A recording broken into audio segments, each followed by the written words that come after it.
Hello, hello, hello, everybody. Welcome to Fireside 5. I am Steve Horney of Integrated Health Sciences. I am joined here today with David Tao.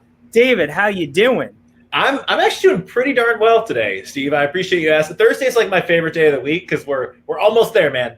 We're almost to the weekend. We've almost made it, and almost I think we're going to get there. Yeah, it's been a scorcher of a week for everyone who's not living in New York City, but we are getting there. It's going to calm down, and it's been a little bit back to somewhat of a state of normalcy for some people in New York. Just to give like a timestamp on this, people are starting to go back. Traffic is up into the city. Subway ridership is up in the city. So it's just a little bit of a walk back towards what it used to be. So David is on the show today, and I want to give my version of your story, and then I'd like to give you to give your version of your story. So I came across your magazine, Barbend, which I'm very fond of, due to an encounter on a subway. I was reading a book, studying for a certification, and a young man walked up to me and he's like, "Don't worry, you're going to do okay." And I was like, cool. I think because I had glasses on, I looked studious. Because I appeared to be somewhat physically fit, I was getting the A-OK. And that ended up being one of your writers who then introduced me to you. And we've had a nice collaborative relationship, which is, I think, exactly how it's supposed to work in these relationships. Like, I looked at your website, was like, okay, they have similar values to mine. I think you've viewed some of our stuff and realized, oh, okay, this is kind of where fitness is morphing into. And we've done some good things together. I know that the business is growing. I hope that you are going to share about it and tell us all of it. But right now, David, give us your story and tell us everything, spare no detail. That's fantastic, Stephen. I think I knew that story about how you and Barbend first crossed paths, but I kind of forgotten it. It's because it's one of those things where you remember back to it and you're like, wait, did that really happen? Is that like really a New York subway story? Really? Just because I haven't been on the subway in 4 months. That's probably the reason. Well, thank you for that, and it's a pleasure to be here. I'm super honored to be on the show, and you pretty much have it down pat. I'm one of the founders of a digital. We started off as like an online magazine blog. We've since grown to be a multimedia brand for strength sports, news, analysis, strength training. We started as a website in 2016 that really just covered like weightlifting, CrossFit, powerlifting news. Now we cover all of that, and we also have opinion, interviews, podcasts, videos, training tips and advice, nutritional tips and advice, guides, product reviews, you name it. We really are kind of a broader multimedia brand, but still focusing on the strength sports community and on strength training. So maybe not necessarily just for those hardcore strength training athletes. We love them, but also for people who might be just starting off their strength training journeys and want to move better, want to live healthier lives. So Barbend started in early 2016. And it was kind of a passion project I'd had in the back of my mind for a while. And I was a consultant for a number of years working with brands in the fitness industry and outside the fitness industry on their content. So I was traveling around a lot, consulting for brands that wanted to start, fitness verticals or do stuff in the fitness industry. And Barbend was founded when I came across some business partners, my co-founders, who asked me, they already had some existing brands they were working on. They were like, hey, join us. And maybe we can start something new together. Do you have any ideas? And I was like, I do. And I'm actually looking for something to kind of settle back down in New York and kind of focus back in. I was just tired of the traveling and bouncing around. I wanted to like build something from the ground up. And that's how Barbend came about. And we were able to bootstrap for a while. And then we raised a round of funding. And then we were able to hire some fantastic people. We have a team of about 10 right now, and that's changing a little bit. We're actively hiring. So as of July 2020, which is a cool position to be in. And yeah, we feel super fortunate. The past 4 years have been a bit of a whirlwind, a little bit over 4 years. And I think that we're really just getting started because Barbend was something where, we were working on a few projects. Me and my co-founders actually had a few different brands and were involved with a few different brands. And Barbend is finally the thing we are focusing on exclusively now as of 2020. And so we've seen really immense growth in 2020. And I think we're just starting to scratch the surface. And we think this can be a lot bigger, like the biggest thing, the biggest content producer in strength training and strength sports. I think that's really where we're headed, but we still have a lot of work cut out for us. And in the publishing industry, there's absolutely no thing as an overnight success. And if there is, not anymore. These days you got to work for every viewer and every reader, and deservedly so. So Yeah, that's kind of the story of Barbend. 4 years old, but I feel like we're still very young, if that makes sense. Yeah, I would agree. I think you're in a good position. I think that right now we're seeing, obviously, and I'm going to take you through my whole thought process on it, but like COVID-19, brick and mortar gyms are going to change, and we're going to cover that. But that doesn't mean that fitness is going to go away. Mm-hmm. And if anything, this virus has shown us how important having a healthy lifestyle is, and you cannot divorce strength from health. Now, I'm not saying that every human needs to go learn Olympic lifting, but you cannot divorce strength from health. And that is what I think that we're going to see is, in an interesting way, you may be uniquely positioned better than most. And when I say most, I mean almost maybe better than anyone else, to fill that role that is going to need to be filled, because it's now turning into a matter of life and death. Like, everyone needs to kind of touch the fire, but we as a community, we as the United States, we as the world to somewhat extent, have now touched the flame, and now it's come home. And I think you're in a really good position to share quality information on that.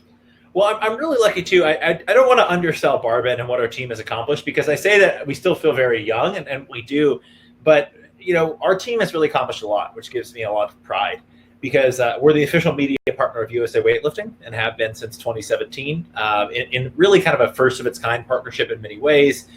We are, this is kind of something that's relatively new, but it's official, and we're going to actually be putting out the press release a couple days after this recording. We are an official media provider of World Para Powerlifting now, which is the official governing body for Paralympic powerlifting. And that is just one thing that we're really excited about, to help showcase diversity in strength for athletes of all abilities, backgrounds, athletes with disabilities, as well as able-bodied athletes. So, I think that Barbend, not only are we covering what's popular in strength right now, but I think we can actually broaden the focus of what people see in the strength sports community by the content we produce and who we partner with. Because little teaser, we're on track. July 2020 is on track to be our best month ever as far as viewership, and I'm talking international viewership. We have a global audience of between I don't want to give an exact number until the month's out, but call it between 5 and 10 million visitors on the site. I know it's a very broad range, but I hate to give exact numbers before the month is out, because you can have just a giant day at the end of the month or a crappy day at the end of the month. And so for us, that's been a really big focus, and we realized that we capture so many eyeballs and so many sets of ears that what we cover, and we try to be objective, obviously, we consider ourselves a journalistic outlet, but what we cover and what we miss, for better or for worse, can have an impact on how people view the strength community. So moving forward, I think this summer's been a shift from, okay, let's cover what's popular in strength, to, okay, what do we have an obligation to cover as far as what's actually happening in strength and who's doing cool things. And that's a diverse array of people, of backgrounds. It's not just 32-year-old powerlifters from the East Coast of the United States. You know what I mean? There's a broad range of people doing amazing things through strength athletics and strength training. And how can we bring that to the mainstream? Yeah, and that's where it's been nice, I think, because it might be the tip of the faucet that people get their information from, and it might be through strength, but your sleep matters for your strength. Your stress levels matter for your strength.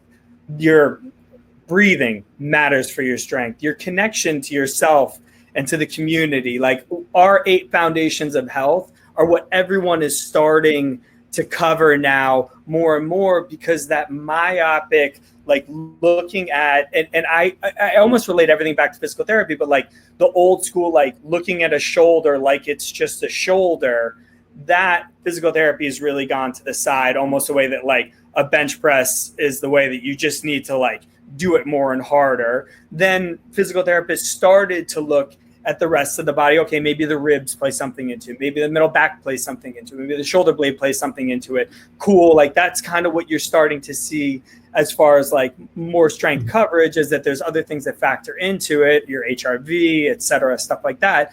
But now I think the tip of the spear physical therapists are really looking at like, well, what does your global inflammation look like? If you have a tendonitis, maybe it wouldn't be so inflamed if your microbiome was a little bit better. Like, can we talk about digestion? Can we talk about diet? Like, can we talk about your hydration and realize that we're not just these individual little things and groups of joints and ranges of motion and strengths. We are living, breathing, interconnected, integrated human beings. And whether it's bench press, deadlift, and squat, or whether it's trying to reach up into the cupboard, it all matters. So have you seen that shift happening too? Well, geez, Steve, it's almost like integrated is an important word in what you do. Crazy, right? No, I have seen that, and I think that plays out in two realms. It plays out in how people are consuming content. It plays out in the let's talk about cash, baby. It plays out in what people are spending their money on. And I think that COVID-19 has given us an interesting example, because it used to be that people would go spend money and time in a brick and mortar gym, or at least that was our perception. That was the perception of a lot of people. First off, I actually think it's an incorrect perception. I think a lot more people are spending money, their dollars, their purchasing power, and also consuming content on wellness that might not be based in a brick and mortar gym. It might be buying that equipment for their home. It might be buying, getting the Peloton or the Mirror or the Tonal or the Tempo or whatever it is.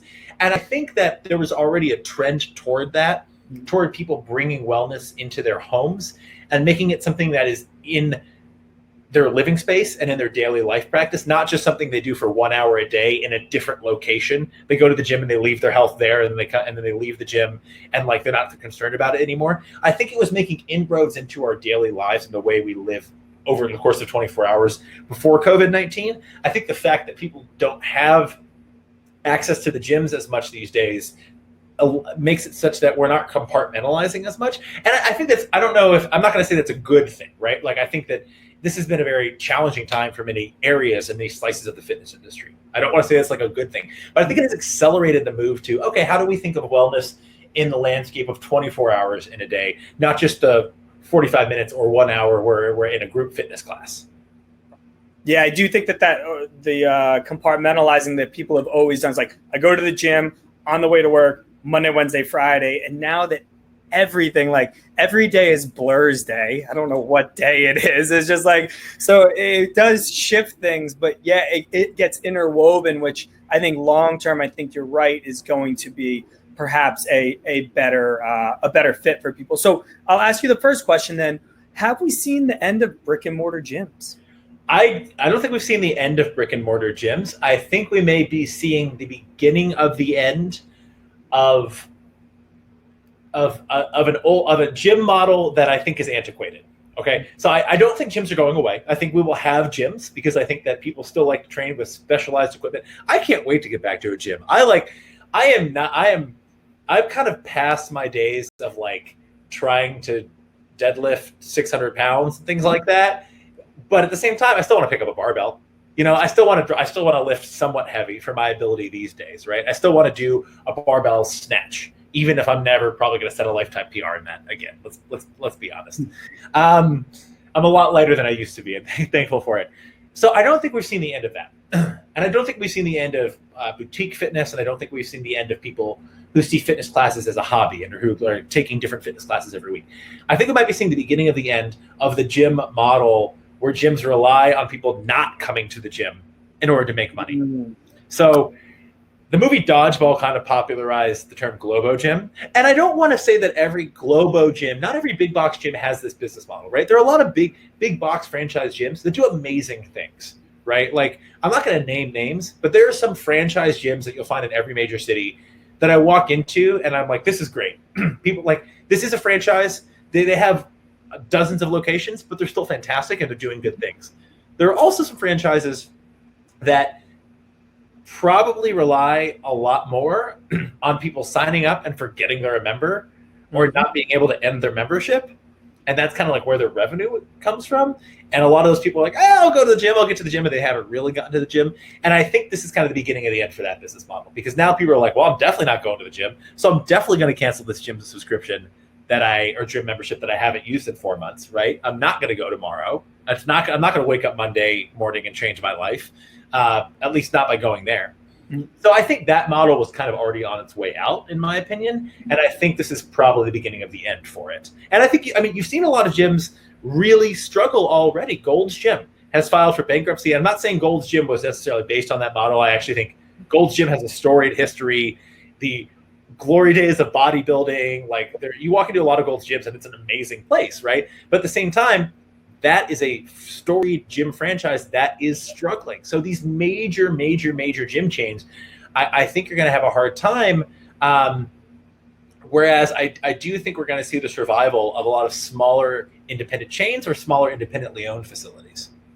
Yeah, and I look at it a couple of different ways. Is I know that there's a lot of people that view their gym as their connection to community. That's one of our 8 foundations of health is connection to self, community, and to nature. And that connection to community is something that a lot of people, especially as they get older, end up having challenges with. It just naturally sometimes occurs that people end up a little more isolated a little bit later on in life. And that gym can do a really good job of filling that role. My fear, and I don't have an answer nor a prediction for this, but I know that exists. And I also know that people as they get older are more susceptible to having trouble with COVID-19. And that's actually where my mind goes, maybe just from as a compassionate human or whatever, but that's almost where I think, and I hope that a solution ends up occurring, that the people that rely on it for community, who also happen to be the people that would be most susceptible, end up being sure that they can find a way that they're comfortable and still get that itch scratched. The only thing that might end up happening, and I don't see this as a bad thing, but if there ends up being outdoor community physical fitness that's built into each town, I would love to see something more like a European model in South America. On our medical mission, right across from the hospital is an outdoor gym. And it's that would be really nice. Do you think that might end up being a reality in some ways, in some places? I hope so. And I want to make clear, I'm not saying that I don't want to imply this is good for the fitness industry. I think that a challenge like this is going to accelerate certain changes that were already coming. I'm not going to go ahead and say COVID-19 is good for anything, right? It's a global travesty. But I do think it's accelerating certain trends that maybe we're already moving toward. And I do worry about the sense of community, because interconnected community digitally is possible. You and I are connecting remotely right now. It's awesome. At the same time, you and I have met in person before. We've hung out in person before. We might not be doing this if we hadn't done that. You know what I mean? So it's I do think that it's kind of like why Peloton would invite people in to their studios for their 100th rides, right? It's why, that was still an important part of their business model, is getting people physically together. So I do worry about that. I do wonder about that. I don't have the answer for that right now, but I love that you bring up the idea of outdoor community-based fitness.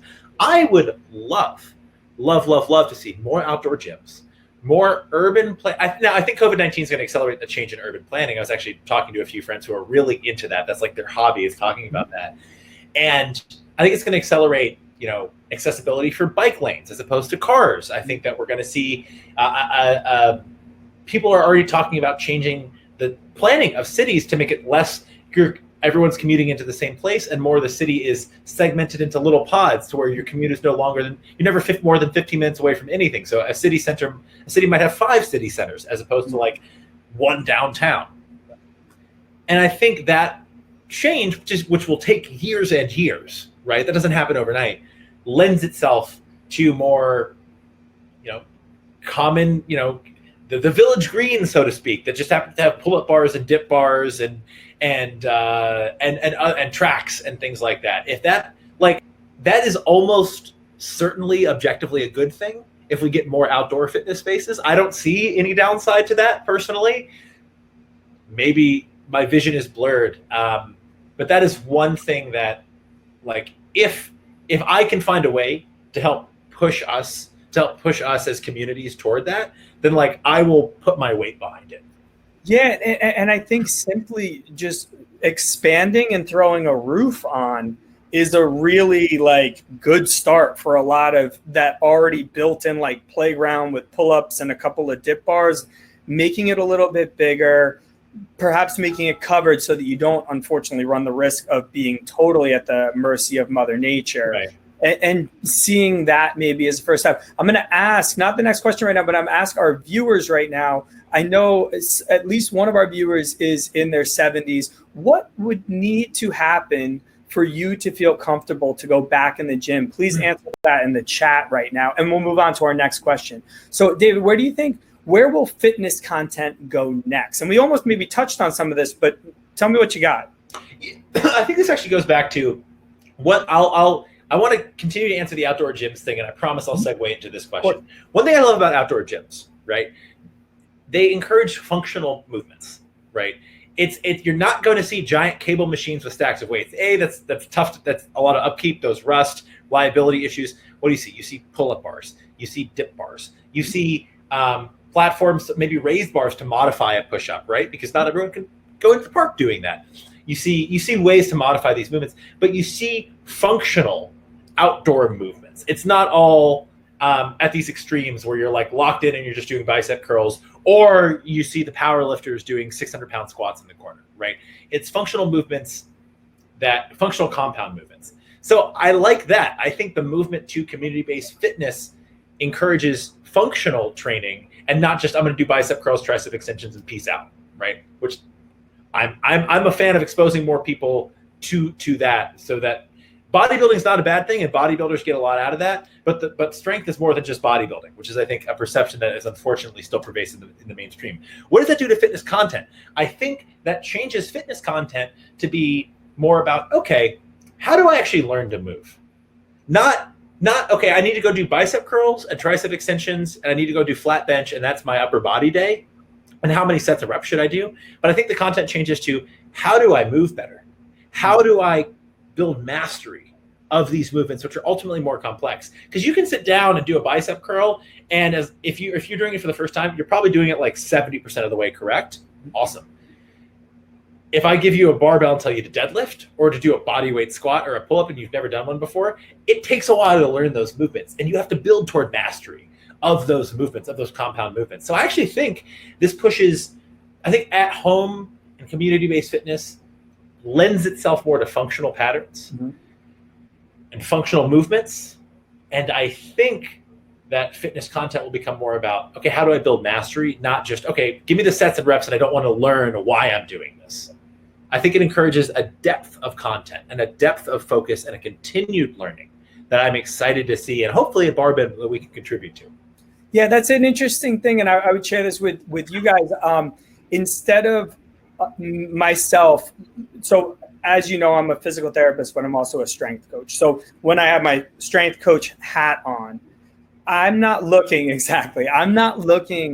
for clients, I'm looking for students. And I think that same model applies to you're not just looking for a viewer or for a reader, you're looking for a student, someone who's following through. And I think that to me leads it to two ways as far as where I think fitness content may go next. One, it is almost absurd to me, the lack of reasonable assessment that occurs in the fitness and strength community.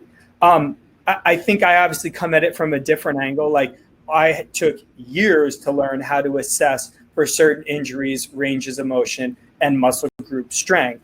And then that was really what we were released into the wild to do, but almost nothing more. We weren't really taught all that well how to put it together. The fitness world comes at it a little bit differently. And I think it's a lot of like, do this, do that, do this, do that, where it really does matter where your level is at. If you have a tight big toe, if you have tight ankles, if you have weak hip flexors, if you have hard to lengthen hip flexors, if your right glute and your left glute force production is different, if you don't rotate your trunk to the left all that well, if you can't extend through your middle back, those are really low-hanging fruits and things that, in my opinion, not necessarily need to be worked on before trying to master your squat, your hinge, your dead, your lunge, push, pull, locomotion, rotation work, you should be concurrently working on those together. You should be almost like pushing ahead and then catching up to it. But the push ahead, I think, revolves around those physical impairments, that lack of range of motion and strength. And I think the FMS lives out there and people use it, and it was just enough to be like bite size and everyone was good. But we are very much, if I say this all the time, but like, why guess when you can assess and address? And I think you're going to see more fitness, and that's partially behind our 8 foundations of movement. Like, we took the lowest hanging fruits from everyone, and we're like, took all of our years together, and we're like, what did you see? What did you see? What did you see? What did you see? What screws your guys up? What screws your people up? What screws your, okay, put it all together, boom, make it easy and flowy. And I think you're going to see a lot more of that. I think the other side of it too, as we kind of touched on, like, I think that you're seeing this with the NBA, like the NBA is starting to use the same stuff that I've been getting my patients to buy for the last few years, the Oura Ring, to look at their HRV, to look at their sleep. I think that it's almost going to be strange when an NFL team shows up. I'm talking 10 years from now, like that group hasn't been put through some sort of removal and reinstituting diet protocol to find out what maximizes their digestion. I know it sounds like a crazy thing, but it's like, you probably are you seeing more of this? Are you seeing more people talking about microbiome, diet and digestion, but not diet as far as like macros and mass, but like diet through the lens of digestion? You're already seeing it, and I think that a really good example. It actually isn't. Nice flex, by the way, Steve. Way to get the guns on the pod. Oh man, you're looking vascular. I need to like different lighting here. Great. One thing that this is an example that is. Maybe 15 years ago seemed crazy, but like it's now it doesn't seem crazy at all. Steve Nash, the 2-time NBA MVP. I don't know if he's already in the Hall of Fame, soon to be Hall of Famer. I don't know when exactly he retired. Canada's finest, let's put it that way, right? He kept a sleep journal in the NBA 15, 16 years ago. Mm-hmm. And it's like, that seemed kind of kooky at the time. And now I bet you cannot find an MVP candidate in any of the major sports, in any of the major team sports in the United States, that who doesn't keep a track of their sleep, or doesn't have someone keeping track of their sleep. I can almost guarantee you that. And so I think that dietary frameworks are similar, measuring your HRV, measuring other measures of recovery and things like that, very similar to that. But that's just one example of 15 years ago, that seemed crazy. And now it's like literally every elite athlete at that level is in some way, shape, or form tracking their sleep. The other aspects, nutritionally, the other aspects of recovery, they're sure to follow. Yeah, and I think that's what exactly what you're going to see is like, I think sleep, people, you get into bed earlier, you do I think that the easy things are already being covered. I do hope that you're going to see more, and you see it in the NBA already. They partnered with Headspace, more meditation to improve sleep quality. But again, I don't think that this has totally caught on. I think a lot of people are like, paleo is the best, keto is the best. But I really do think that an elimination diet, taking out certain foods, perhaps because they were offensive, letting your small intestine heal up, making sure you have a good microbiome, and then reinstituting certain foods, I think you're going to see that scream across the fitness community. And once it catches fire, everyone's going to be like, why didn't we always do that? Why weren't we doing that? You're going to see right now, it's like the big thing is a few years ago, it was macro templates for different types of athletes, different body weight goals, et cetera, right? Now, in 10 years, you're going to see, you're going to get some sort of microbiome sample, right? Or you're going to there's going to be blood work involved. And then you're going to get bespoke dietary recommendations based on that, right? You're not even going to be necessarily, you might not even need to do an elimination diet because the testing might be so sophisticated that it just says, do this. You know what I mean? Right now, it's like, if I want to lose 10 pounds because I'm in a weightlifting competition, but I want to have the least possible reduction in performance and strength, there's a dietary framework or dietary frameworks that I can generally follow, and I'll follow those templates, right? It's going to get more and more bespoke. Yeah, I'm hoping that they get there, because a lot of the blood testing right now doesn't test better than elimination diets. And I wonder when that's going to switch over. And will it ever? Like, once the MRI came out, it's not like we stopped testing certain things. It was just data. So that's kind of what I assume it's going to look like. It'll be data. It'll be part of your picture. I actually think, with the advent of better radiological imaging, and by the way, I'm a little biased. My mother is a radiologist. So with the advent of better radiological imaging, is that the word? We'll run with it. I actually think that the physical therapy profession was able to do more testing, to test and retest, right? Because you're able to like A/B test things a little better. You're able to see maybe there isn't a muscle belly tear, or maybe it has to do more with your nervous system. Maybe it's a more complex issue because something might not even be showing up on the imaging, but someone's still having pain that's still legitimate. So maybe we have to test a broader range of things, because maybe it isn't your shoulder girdle. Maybe it isn't your front deltoid that actually has a big old tear running down it, right? Maybe it's tightness elsewhere. So we got to test more. It kind of opens this Pandora's box, but some people enjoy the Pandora's box, like you and me, and they enjoy nerding out and getting to the bottom of things. Because one thing I love about the physical therapy profession and the way you approach it, Steve, you're a detective. You're like a gumshoe, like an old style gumshoe with a microphone. And you know what? You got to use those soft eyes, because you kind of have to see everything at once. If you ever watched The Wire, they talk about using soft eyes. Of course.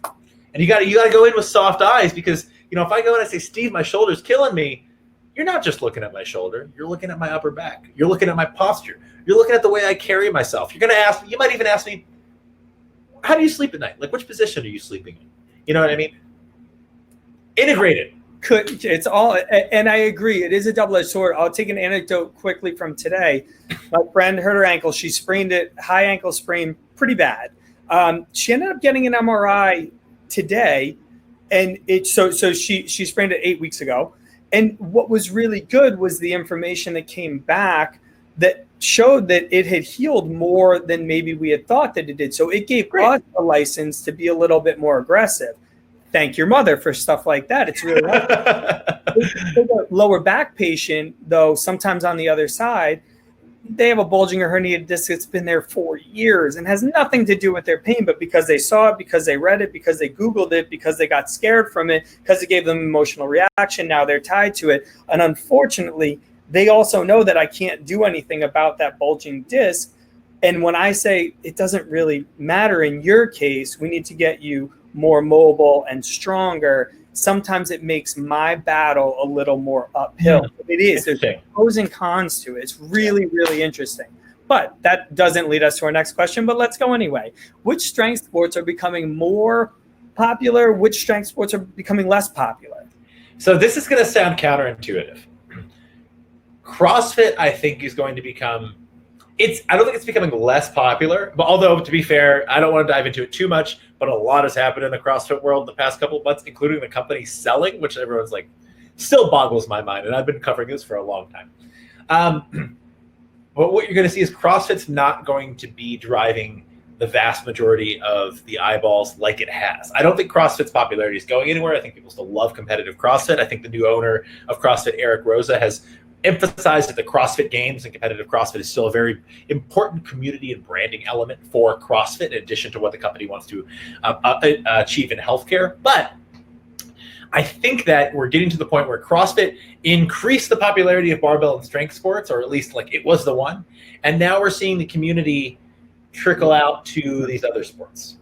And that's kind of a silly answer, because that's happening, but not everyone realizes that's happening. Not everyone realizes that people are finding powerlifting largely through CrossFit.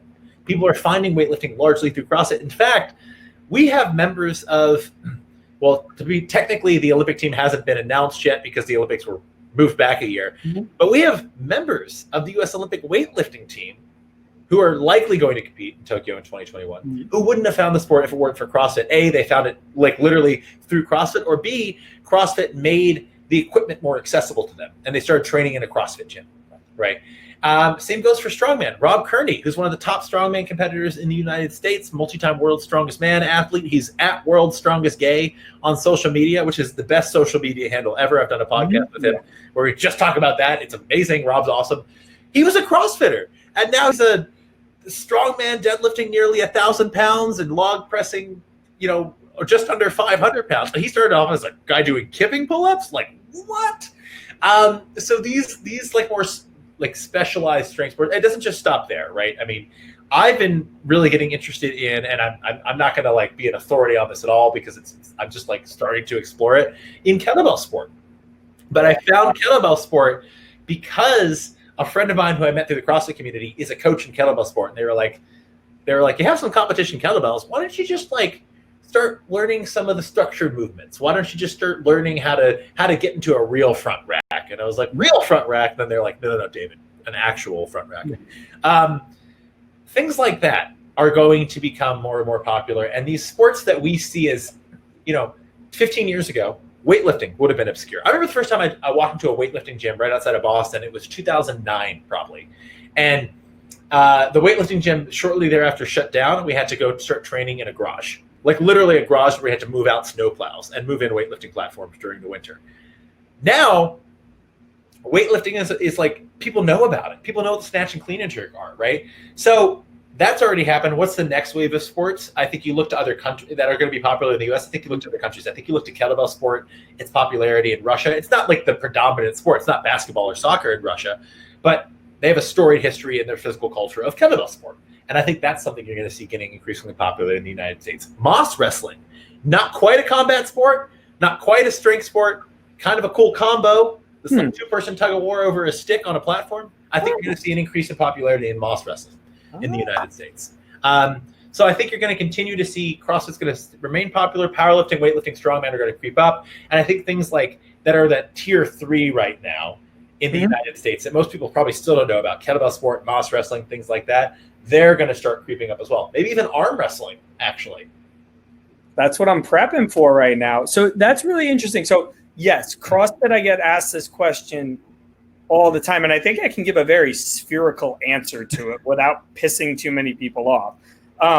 Have I had two people in my clinic who did not know each other whatsoever go to high five each other and be like, hey, what's up, dude? How you doing? And they like couldn't high five each other because they both had jacked shoulders. How did they know each other from CrossFit? Really happened. So it just, maybe that happens a little bit more frequently. I don't know. I've actually seen some research that said, I think I saw some research that was like neutral on the topic, like we don't have more injuries. And then it was like, actually, we kind of do have a couple more injuries in certain places, but it's not like as rampant as you might think it is, whatever. Like an analysis of athletes and injuries compared to other sports. Either way, one, like if you told me that I was going to have a total hip replacement or I was going to have to be on diabetes medications for the rest of my life, I would take the total hip. And I think it's a lot healthier, to be honest with you. Like, is there a chance that people maybe are going to burn out their bodies a little bit more because of the popularity of CrossFit, but are going to avoid more serious health problems? And is that possible? I would push back a little bit on sure. that because I do think it's a I think we have there's this like misconception, or I think there's this like this stereotype that CrossFitters have jacked up shoulders and look, I'm not going to criticize what you see in your practice is what you see in your practice, right? Someone comes to you and they're like, I was doing this and I heard this, and that is what you observe. It's not what I observe. I'm not a physical therapist. But I think that we have this stereotype of, there's this negative stereotype of like, oh, CrossFitters always have jacked up shoulders. But I wonder, what is that? What are those numbers truly, those numbers objectively, compared to the number of people who the only pressing movement they've ever done was a Smith machine bench press. Oh, right. What does their shoulder mobility look like? And what does their shoulder health look like? I think we have the stereotype because CrossFit's gotten so many people active. Mm-hmm. And I think in our industry, we see like the elite level athletes who honestly just are training at such high volume, like things tend to crop up.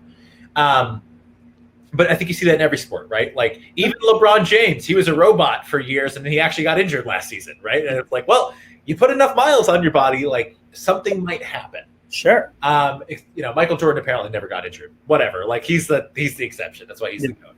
But like Tom Brady got injured. Everyone gets injured at some point, especially in contact sports. So is it, maybe not everyone gets injured, but like that stereotype of CrossFit injures people. I don't know about that. And I think there might be a level of selection bias there because I think there are a lot of people working out. There are a lot of people doing CrossFit. And yes, with any physical activity, you have a risk of injury, impairment, things like that. Some of that is on the user. Like I had a wrist surgery. You can see the scar right here years ago. Wrist reconstruction because I was being really stupid about how I did deadlifts. I was hook gripping all my deadlifts up to 500 plus pounds. Like CrossFit didn't make me do that. Right. Like CrossFit didn't make me want to like feel macho and hook grip deadlifts when I shouldn't have been doing them at that weight with that form. So yeah, I just want to push back and I want to say that like we have more people training and we have more people fit and we have more people doing movements and lifting weights, which is great. And I think that might reduce the rate of certain injuries and especially like metabolic conditions. But at the same time, I think there might be just like a little bit of a selection bias and a little bit of a negative perception that that's because of CrossFit. Yeah. Well, I think it's almost, and this is a compliment. It's for a lot of people who are athletes when they were younger, it's really nice to be back in and have a coach tell you what to do. It's almost an intoxicating feeling for me. Like when I went to my first CrossFit class, I was like, oh man, like it was like, hello, old friend. Like I missed you. I love this. This ties an emotional reaction to one of the best parts of my life, in my entire life, is like that feeling of community, which is what I was going to tie it back to eventually, like that sense of community, that sense of competition, and the ability to focus on something and kind of zone out because you're being told what to do, though you need to be mindful, obviously, with your exercises, etc. And I think that it's almost that intoxication that can cause some of the overuse injuries. Right. Going to doing the lack of slow cooking your fitness, which is something that we're very much a proponent of, is like slow cook that shit. Slow cook your fitness. The opposite is when it's so much fun that you just want to keep going. Let's put it this way. If you're really a fan of powerlifting and you want to be a great powerlifter and you haven't been training in powerlifting very long, but you want to be a champion and you want to train like this powerlifter you saw on Instagram. So you go into the gym without the proper prerequisites and you put 700 pounds on the bar and you walk it out and you try back squat. You're going to have a bad time. Similarly, if you watch Tia Claire Toomey doing what she does and you've never trained a day in your life and you're like, I want to do what she does, so I'm going to do her workouts at her weights, you might have a bad time. Yeah. Start off, like totally. You might have a little bit of a bad time. If you were like, I love football, so I'm going to go try and tackle someone running full speed, having never done it or trained for it before, you might have a bad time, right? Like you're not JJ Watt. No, I'm not. So again, I not to push back, not to what you were saying. I just think that like with any sport, there's a level of like, okay, set realistic expectations for yourself. It's okay to look up to people, but understand that it takes a lot to get there. And some people may never get there. Honestly, like I'll never dunk like LeBron James, no matter how much I trained for it. And we know that. We accept that with established sports, but younger sports, we haven't quite accepted it yet. That's not to say don't limit yourself because you might be the next great thing in your sport, right? But understand and respect that there's a level of training and expertise and mastery you have to build to. And just because CrossFit hasn't been around for 40 years competitively doesn't mean that the people at the top still haven't spent years and years and years and worked with so many coaches and not only increased their capacity and strength, but increased their knowledge along the way. So no, you are not going to walk in the gym and 2 months later come out moving like Tia Claire Toomey. It's just not going to happen. And then what are you seeing? Because you have your ear to the streets big time. What are you seeing that's starting to morph in the CrossFit community that's working on creating that balance and communicating that message a little bit better. It's nice to hear you say it, and I'm just curious, what are you hearing? Well, I think that you see CrossFit itself putting out different types of content these days. I think that you're seeing a little bit. I actually think CrossFit has always been very much pro scaling movements and finding what works for you. And I think that you hear horror stories of like, oh, I walked into a CrossFit gym and they made me do 100 pull-ups. I'd never done a pull-up before. Like, I actually don't think that really happens that much. And also, one CrossFit gym is different than the next. They're not owned by CrossFit. Like, that's, you know what I mean? No one has a uniform experience, and like your experiences will vary because CrossFit is not a franchise model, and like CrossFit itself is not responsible for a trainer telling you a dumb thing. It's just not the case. And I think people like were ignoring the fact that for a long time, CrossFit was like really putting out a lot of good content on how to scale movements and how to find the workouts for you.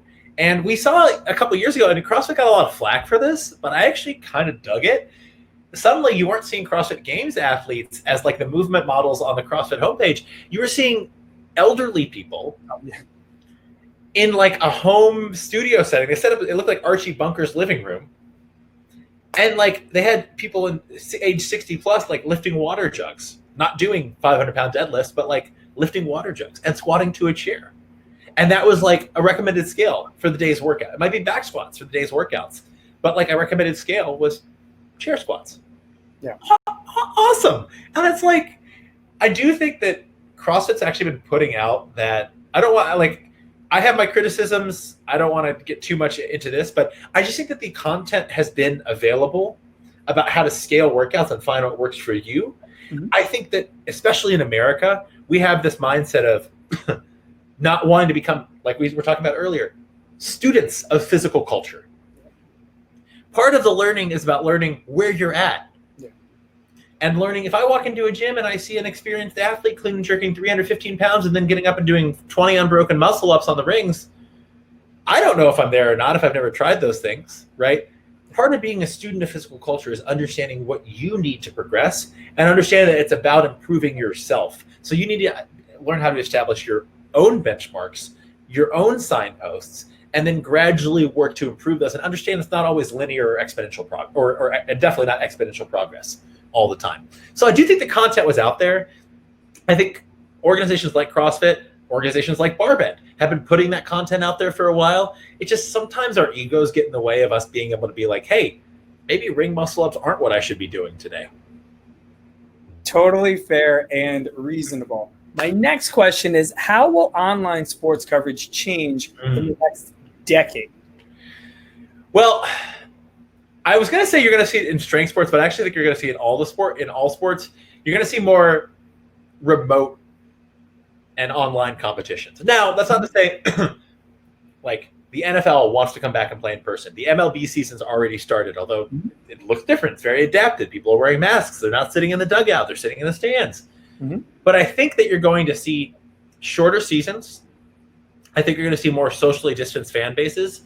And because of that, you're going to see things that are just little slices of the sport to supplement the fact that you might not have as many games and you might not have a full-length season. The MLB might not play, 160 games, 162 games in a year. They're not playing it this year. I don't even know if they'll be able to play 162 games next year. I don't know.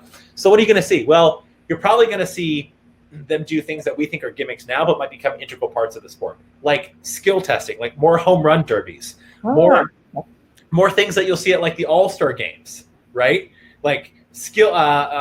There was already there was like a horse. The NBA held a horse competition with current NBA players, veterans, and WNBA greats as well. Like it was a little like I didn't really enjoy watching it, but like the next iteration of that will probably be a lot better.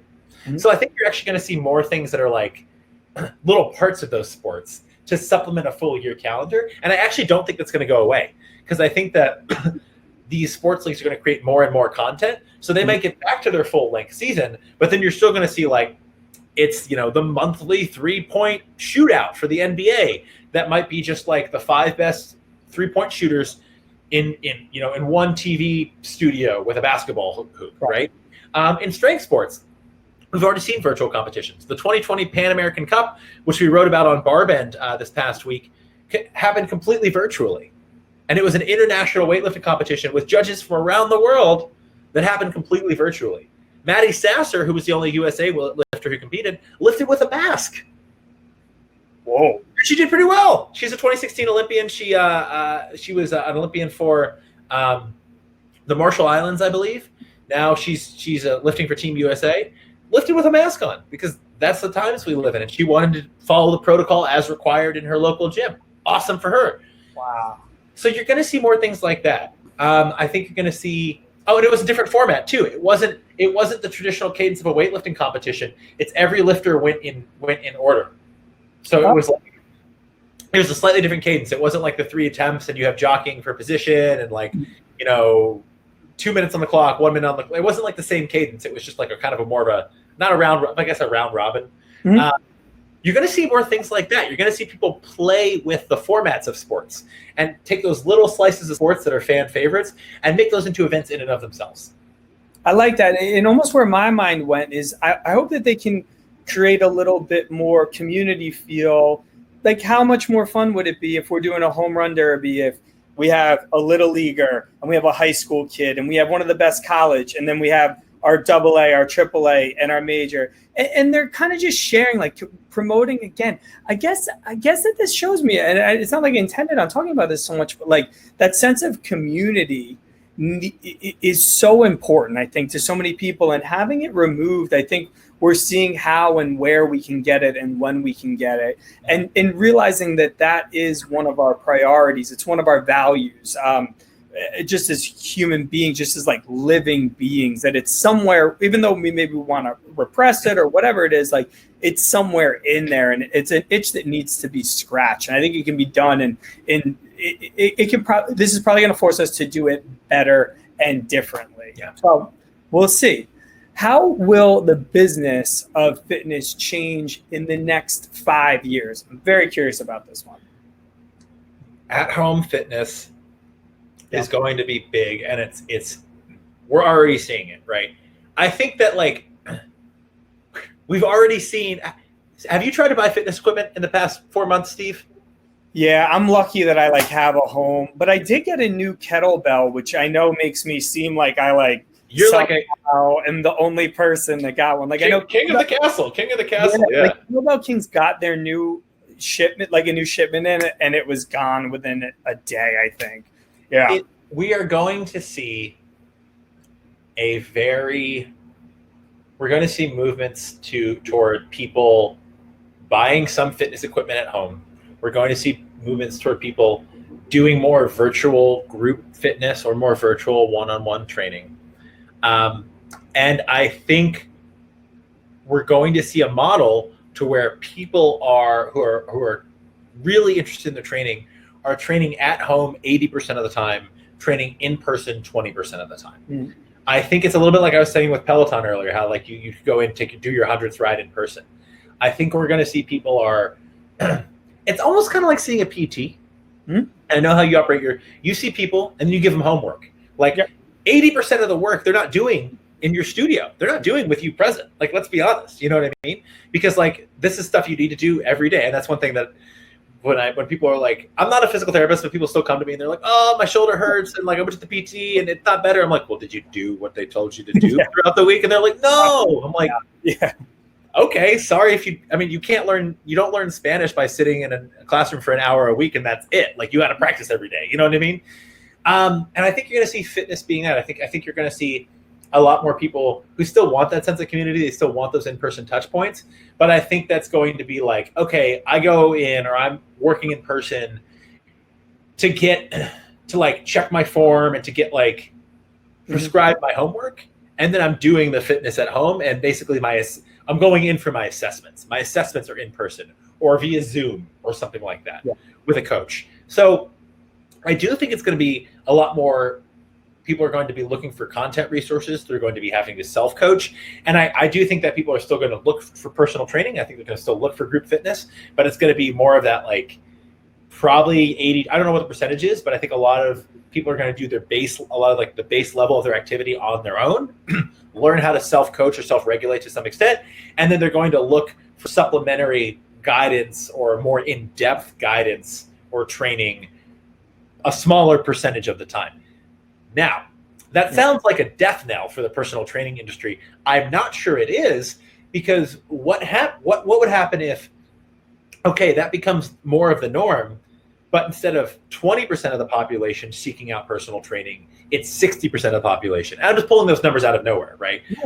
But if the norm is like, hey, I have this trainer and I work with him once a week and then he gives me homework and I just do the workouts at home and it costs a little bit less than if I were seeing him every day, or like 5 times a week, it actually costs a lot less, but I'm still making great progress and I can just like do it in my apartment and it's great.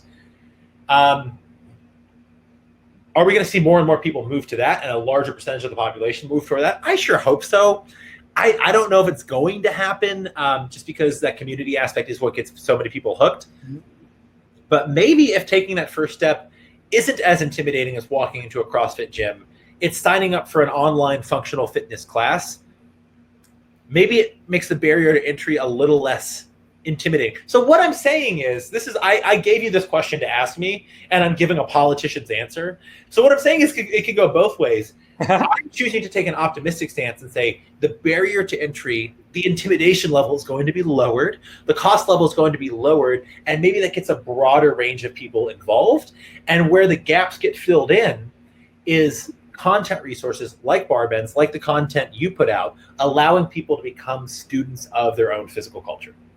Yeah, and I'm going to ask this question actually to the group who's out there, but what there was probably a time in your life when you did work out, and now hopefully there's a time where you are working out. So where you didn't work out and where you are, what were your barriers to entry? Like, was it not wanting to look stupid in the gym, hadn't had a positive experience with movement, had gotten hurt, only the jocks work out and jocks are dumb? Like, what was that? If you get a sec, throw that in the chat. But I'm curious about that, because I think to answer the question of almost like, where should it go next? Because it's undeniable now. I mean, it needs to end up getting, more people need to be more physically fit. And I'm not saying this is an aesthetics thing. This is just this needs to occur for the health and wellness.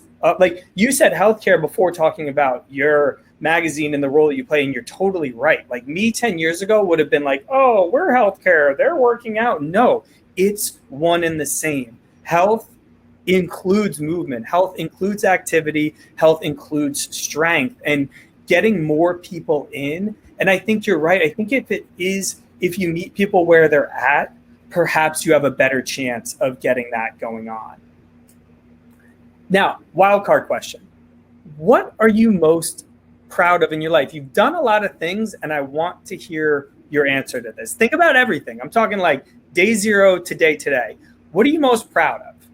Day zero. I probably wasn't having a great time on day zero. I don't think anyone is. You ever meet a 1 day old? They're not too happy about anything.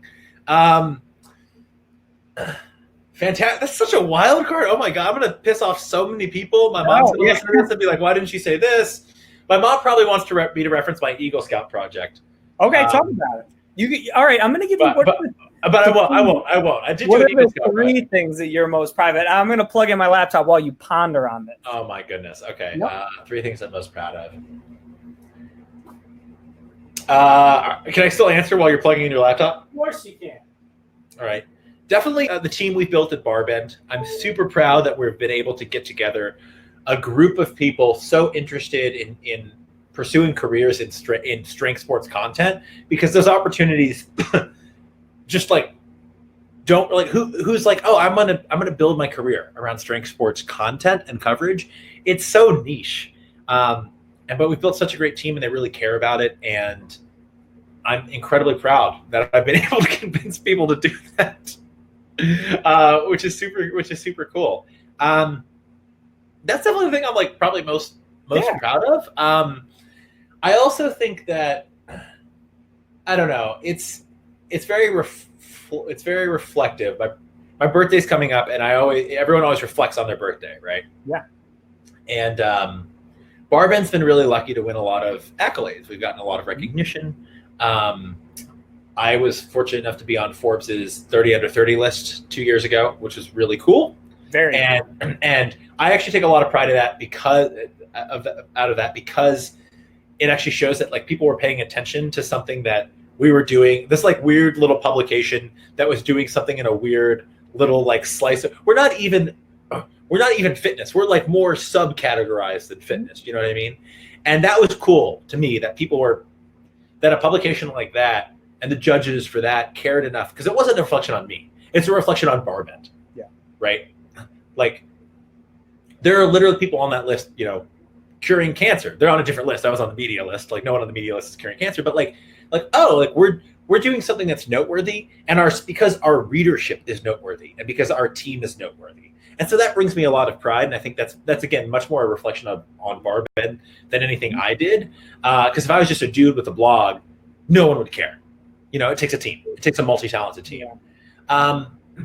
And then I guess something I'm also, you know, I'm also pretty proud of is that this is unrelated to my professional life, but one of the reasons I always wanted to live in New York City, and I grew up in Kentucky. I went to boarding school in Tennessee, and I wanted to live in New York City for as long as I could remember, and because I wanted to build a really diverse friend group, and I wanted to meet people from all walks of life. And being able to do that, like I've accomplished that in New York City, like that life's goal. And I did that, like, I thought I'd be 80 years old before I had this like cool eclectic group of friends from all these different walks of life. And it happened really quickly in New York because that's the magic of this city. And this is a time to reflect on that because New York's gone through such a rough time due to COVID-19.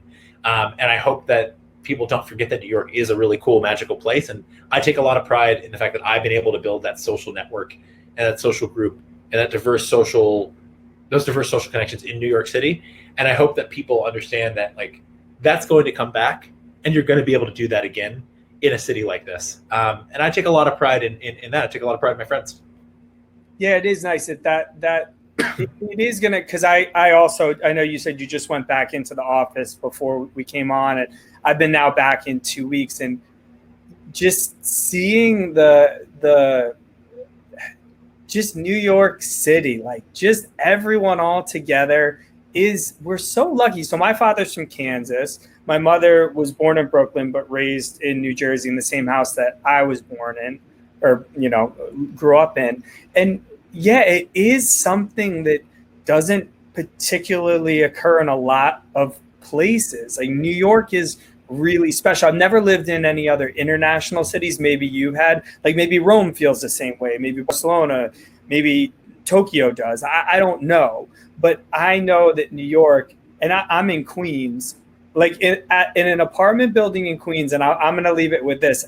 Walking down and up the stairs in an apartment building in Queens is the most multicultural, olfactory, blissful walk you can possibly have. Like every single floor that you hit, you get a different, authentic, amazing smell that hits you, and you're just like, this is so freaking cool. So I have those same moments, and even during the pandemic, you were like, I still got this because I still got to do laundry down in the basement. So pretty interesting. Hey, let's jump into some questions. Nothing too crazy here. David, how will gyms have to change to keep having value? Great question from Teresa. Thank you. Teresa, that's a fantastic question. And if I had the answer to that, I unfortunately would not have had the time to be on this podcast tonight. I'd be off making $1 trillion. No, I'm kidding. Gyms are going to have to offer services. We talked about like that people considering wellness in the 24 hours of the day. It's something I know it's really important to Steve. Gyms aren't going to be able to serve people just for that 1 hour a day, because I don't think people are going to be showing up for that 1 hour a day every day as much as they used to. Now, maybe we'll get back to a sense of that, and there will be a group that does. Mm-hmm. But I don't think you're going to see the expectation is like, oh, I go to the gym once a week or twice a week, and I do a lot of it at home, or I do a lot of it outdoors or with a friend, or like I find alternative spaces, at least for a while. And even if that is for a while, then that has a trickle down effect longer term. So how are gyms offering services long term? You sign up for your local gym. Are they giving you workouts you can do at home? Are they loaning you equipment? Are you leasing equipment from them? Maybe you are, right? Are they providing PT services, nutritional coaching? So I think you're going to see gyms move more toward like, are they offering a full suite of wellness? That's what I think is going to have to happen. And maybe that's services they're outsourcing. So maybe it's X gym partners with X nutritional coaching and X equipment company to lease equipment for people at home. So you're going to see more full stack stuff. I think that's cool. And I think that was Gotham Gym where I'm at. Obviously, that was kind of the first question with like, I'm talking to the owner and he's like, all right, like, what do we do? Like, we don't want our members to cancel. We need to give them some sort of value. So having some members only workouts, having some classes that are online that are just for members only, having some sort of like teaching instructive stuff, that sort of stuff was kind of where it quickly went. And I think you saw some other gyms that were like, hey, you want the 55-pound kettlebell? Come on in and grab it and we'll make sure that you're using it. Like, we're going to guide you through it. I think that I guess it lends itself to the question is like, okay, when do we think there's going to be a vaccine? Then how effective do we think that is going to be? And everyone hopes it's just 100%. All right, see you later. It's in the rear view, but you have to kind of look at it spherically, like maybe that won't be exactly how it goes. Right. And then if it does go like that, in yours and my lifetime, a gun to my head right now, is there going to be another pandemic that occurs? I would have to say yes. So this is something that needs to be, I think the person, and this is, it's actually using my brother's story, which is, I think, have you ever heard of I don't even know if this is a real thing. He may have just come up with it. The Avalanche Phenomenon, David, have you ever heard of that? Please enlighten me. Yeah, so Michael Harper, long duty, business development, straight up gangster, pearls of wisdom. So the Avalanche Phenomenon is the people who survive avalanches are the people that realize that they're in an avalanche the quickest. The people who are like, that's not an avalanche. There's no way that's an avalanche. Like, I know it's coming at us, but like, no, it's going to stop. And the people who are like, yo, that's an avalanche. I am out of here. They're the people that survive avalanches. The other people don't. And I think that applies in these scenarios by realizing what situation you're in quickly and then moving fast on it. So we'll see what happens. David, is there any closing thoughts that you want to give us? And also, please tell people where they can find you, where they can find Barbend. Like, where do you want people to look for all that good information that you're giving them? Thank you for giving me the opportunity to give those plugs, Steve. I appreciate it. First off, barbend.com, BARBEND. We're at Barbend or Barbend News on most social media platforms, and also the Barbend podcast hosted by yours truly. Sorry, I stuttered there. We do have some guest hosts from time to time. And then wherever fine podcasts are found. And then personally, I'm at David Thomas Tao on Instagram and at D_Tao on Twitter. My closing thoughts are that there's a lot of unpredictability in the fitness industry moving forward, but there are a few truths. And some truths that I hold near and dear are that there are different levels of commitment in fitness, and that's okay. It's a different factor in different people's lives. At the same time, I think we're moving to a more integrated, holistic, I'm winking. If you're only listening to this, you're not watching the video. I'm winking heavily at Steve right now. And I'm flexing for no good. More of an integrated and holistic approach to wellness. And I think that no matter who you are, that will impact how health and fitness is a part of your life. And that's actually going to trickle down into not only the content you're reading, but the purchasing decisions you're making at the grocery store, for fitness equipment, at the local gym. It's going to impact our lives outside of that 1 hour a day that people tend to associate with the gym. So get ready for that. And I think that actually gives people a lot more choice and gives people a lot more fun, because like for some people, the traditional go in, do some upper body movement, get on the treadmill, the next day do lower body movement, get on the elliptical or something. I never enjoyed that as much as I do training for strength sport and doing like more functional movements. Everyone has something different, but it's going to give people, I think, more opportunity to find what they truly love. And as soon as you find something that you enjoy training for, you're not worried about just the end goal. You're not worried about, oh, I want to look better by the pool, I want to do this. You actually enjoy the training. That's where you're going to get a lot of benefit. And that's where you're going to find a lifelong passion and pursuit. Yeah, and I'll sum it up with this too, and I think that that's really nice, is I don't think I've ever had such a diversified training regimen. I showed you the books, like I have my yoga book that I'm doing yoga 2 or 3 times a week.